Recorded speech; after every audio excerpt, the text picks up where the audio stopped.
साथियों नमस्कार। कल हमने लास्ट वीडियो में लवणों के उपयोग के बारे में बात की थी। अब दो महत्वपूर्ण यौगिक हैं जिसके बारे में कई बार प्रश्न आ भी चुका है और हमेशा आता है। हम बात कर रहे हैं पॉप और मॉम।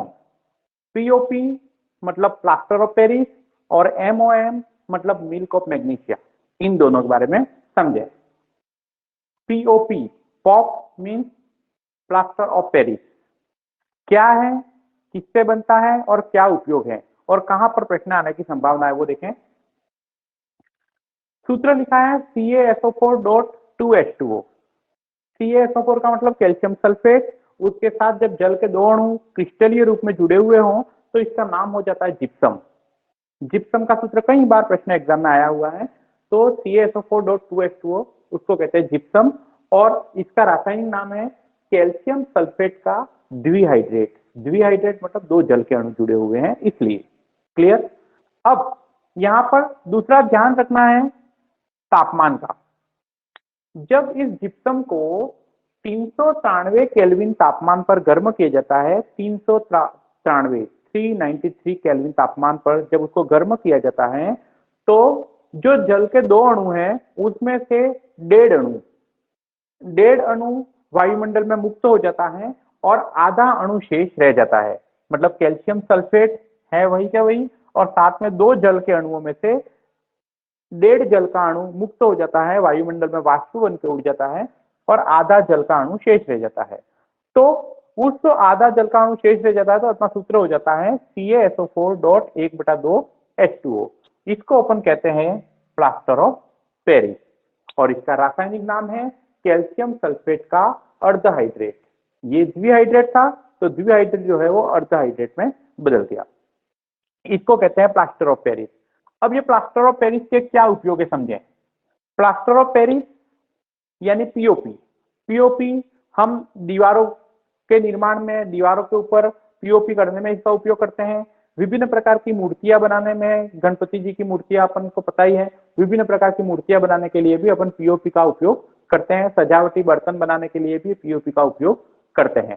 साथ में जब हड्डी वगैरह टूट जाती है तो इसके ऊपर प्लास्टर चढ़ा जाता है, वो भी प्लास्टर ऑफ पेरिस ही होता है। तो विभिन्न प्रकार के इसके उपयोग हैं। अब लेकिन हमें तापमान को महत्व क्यों दे रहा हूं समझें। अगर 393 केल्विन तापमान से थोड़ा सा भी तापमान ज्यादा हो जाए, मतलब इस प्लास्टर ऑफ पेरिस को थोड़ा सा और गर्म कर दिया जाए, तो ऐसी स्थिति में जो जल का आधा अणु है वो भी वायुमंडल में मुक्त हो जाएगा। तो अब वो प्लास्टर ऑफ पेरिस के जो गुण उसमें है वो गुण अब रहेंगे नहीं। तो अब केवल CaSO4 रहेगा। उसको मृत ज्वलित प्लास्टर कहते हैं। इसका उपयोग किसी भी काम में नहीं होता। ये कंसेप्ट क्लियर। दूसरा प्रश्न ये एग्जाम में आता है कि प्लास्टर ऑफ पेरिस को आर्द्रता रोधी बर्तनों में या आर्द्रता रोधी वातावरण में क्यों रखा जाता है।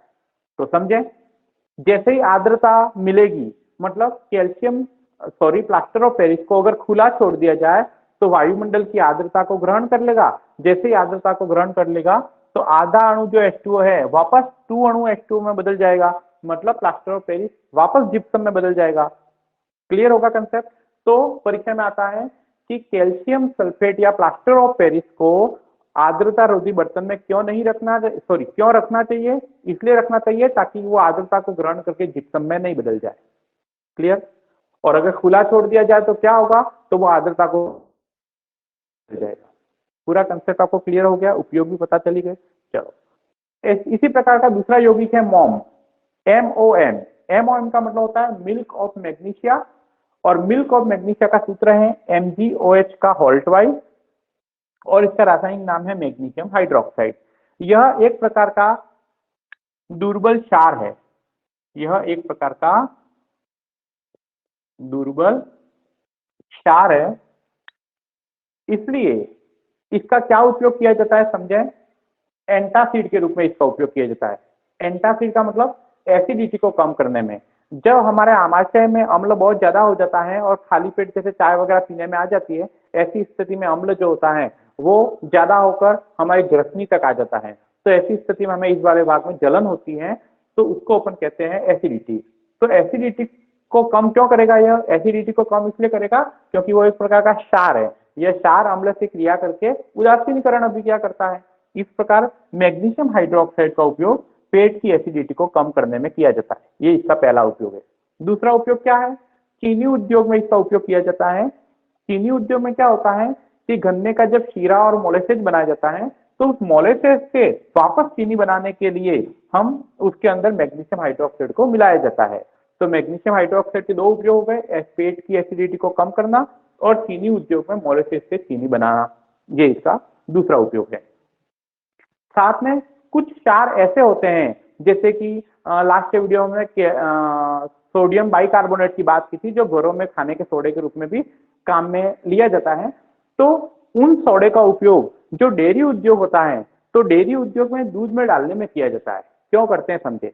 इसलिए किया जाता है, हमारे घरों में अमूमन गर्मी के दिनों में अगर घर में फ्रिज नहीं हो तो दूध फट ही जाता है, चाहे उसको दिन में 2 बार गर्म ही क्यों नहीं कर लो, फिर भी फट जाता है क्योंकि गर्मी इतनी ज्यादा है। लेकिन डेयरी उद्योग में तो ऐसा रोज हो जाना चाहिए था, रोज फट जाना चाहिए था, लेकिन ऐसा फटता नहीं है।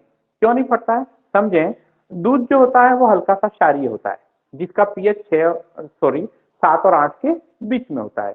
अब जैसे उसमें कोई लैक्टोबैसिलस बैक्टीरिया वगैरह लगता है या कोई भी जीवाणु लगता है तो गर्मी के दिनों में वो उसको उसके जो क्षारीय है उस क्षारीय को वापस अम्लीय में बदल देता है, जिससे दूध खट्टा हो जाता है, दूध फट जाता है।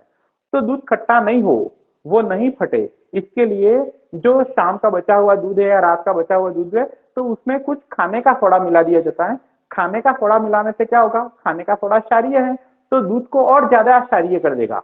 अब जब ज्यादा क्षारीय कर देगा तो उस क्षार को वापस अम्लीय बनने में ज्यादा टाइम लगेगा। तब तक तो सुबह हो जाएगी, सुबह फिर से गर्म कर दिया जाएगा, उसको बेच दिया जाएगा। तो इस प्रकार दूध को फटने से बचाने के लिए हमारे घर में जो खाने का सोडा है उसको दूध में मिला देना चाहिए। स्पेशली जब हम कहीं बाहर जा रहे हो और अब शाम को 6 बजे से पहले वापस आना ही नहीं है, ऐसी स्थिति में, और घर में फ्रिज भी नहीं है, तो ऐसी स्थिति में क्या करें? तो हल्का सा खाने का सोडा उसमें मिला दो।